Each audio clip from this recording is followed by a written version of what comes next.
जयपुर के इतिहास में जो 20 तारीख की सुबह है, सुबह 5:30 बजे, करीब 5:40 पे जो वक्त आया, वो जयपुर के इतिहास में सबसे भयानक वक्त है। यहाँ पर शुक्रवार सुबह अजमेर हाईवे पर जो दिल्ली पब्लिक स्कूल के सामने है, वहाँ पर एलपीजी गैस का एक भरा हुआ जो टैंकर था, उसके अंदर धमाका हो गया और इस धमाके के अंदर 7 लोग जिंदा जल गए, 35 लोग झुलस गए और 40 से ज़्यादा जो गाड़ियाँ थी वो जल के और तबाह हो गई।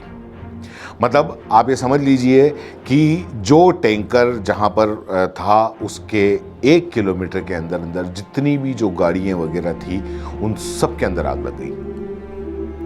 क्योंकि टैंकर को एक ट्रक ने टक्कर मारी और टैंकर से बाहर निकलने के जो गैस थी, वो गैस बाहर निकली और वो 200 मीटर का जो एरिया था, उस 200 मीटर के एरिया के अंदर वो गैस फैल गई और उसने अचानक आग पकड़ ली। अब आप सोच लीजिए कि जिस तरीके से टक्कर लगी और टक्कर लगने के बाद में जो गैस फैली और वो गैस जितने एरिया के अंदर फैली, एलपीजी की गैस है, जितने एरिया के अंदर फैली और जैसे ही आग लगी, वो पूरा के पूरा एरिया जल गया।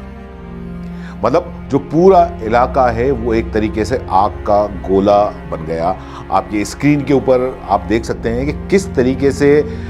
उस पूरे एरिया के अंदर जो थी वो सारी की सारी गाड़ियाँ थी, वो गाड़ियाँ जल गई और हर जगह किसी को कुछ पता ही नहीं चला कि आखिर ये आग लग क्यों रही है, क्योंकि हवा के अंदर जो है वो हवा के अंदर गैस है और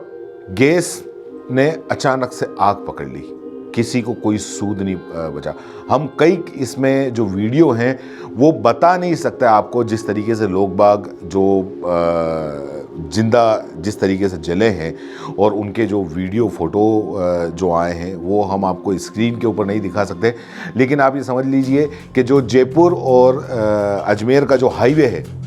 वो एक तो काफ़ी बिजी रहता है, काफ़ी सबसे ज़्यादा बिजी हाईवे है और उस हाईवे के ऊपर इस तरीके से एक्सीडेंट होना, मतलब ये जयपुर के इतिहास का आप ये मान सकते हो कि सबसे भयानक एक्सीडेंट है ये।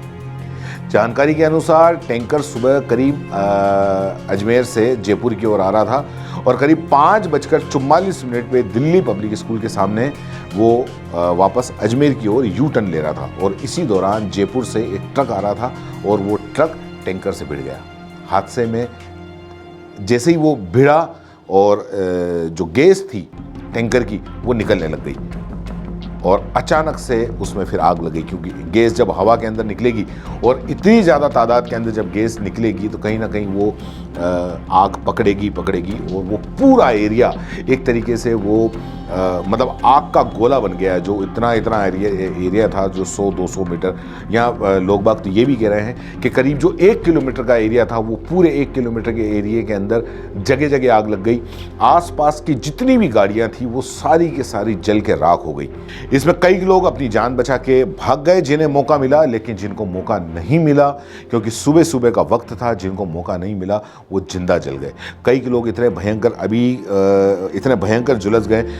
सबको एसएमएस हॉस्पिटल के अंदर भर्ती करवाया गया है। ऐसा कहा जा रहा है कि करीब 35 लोग हैं वो झुलसे हुए हैं और कईयों की हालत बड़ी गंभीर है, क्योंकि जिस तरीके से लोग बाग वहाँ जले हैं और जो फुटेज और फोटो और वीडियो जो आ रहा है उससे ये माना जा रहा है कि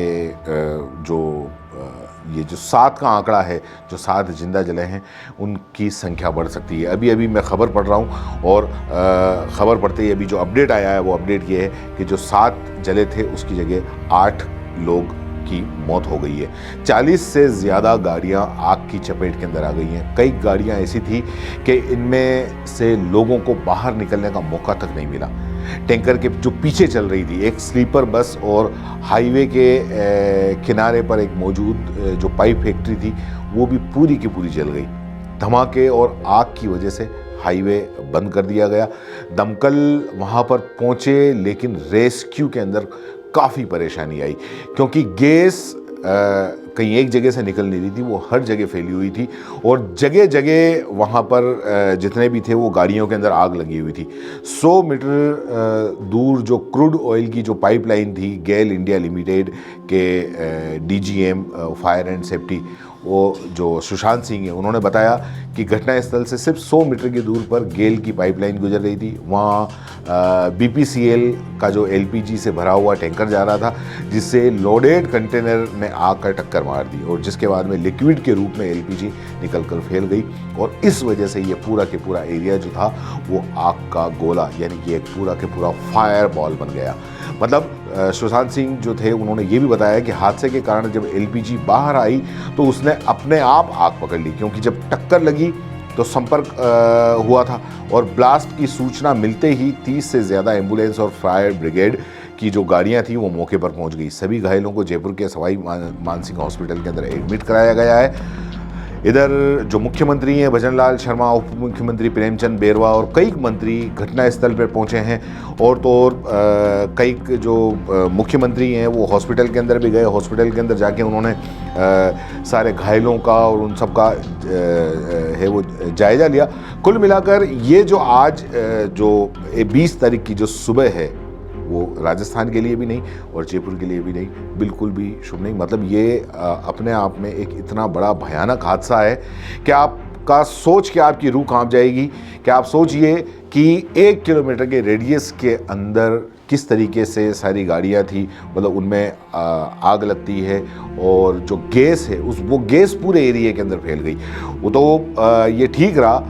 ठीक तो खैर क्या ही कह सकते हैं कि मतलब कहीं रेजिडेंशियल एरिया नहीं था, वरना हादसा ये और ज़्यादा भयानक हो सकता था। जो टैंकर के आगे और पीछे जो गाड़ियाँ चल रही थी उसके अंदर से लोग बागों को निकलने का मौका तक नहीं मिला और वो वहीं झुलस गए। मतलब आप सोचिए इस घटना की भयावहता कि कई देर तक आसमान के अंदर धुएं का गुबार, आग का जो गोला है वो पूरा एरिया वो उड़ता रहा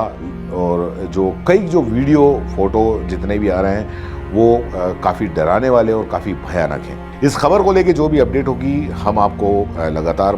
बताते रहेंगे। फिलहाल के लिए इतना ही, धन्यवाद।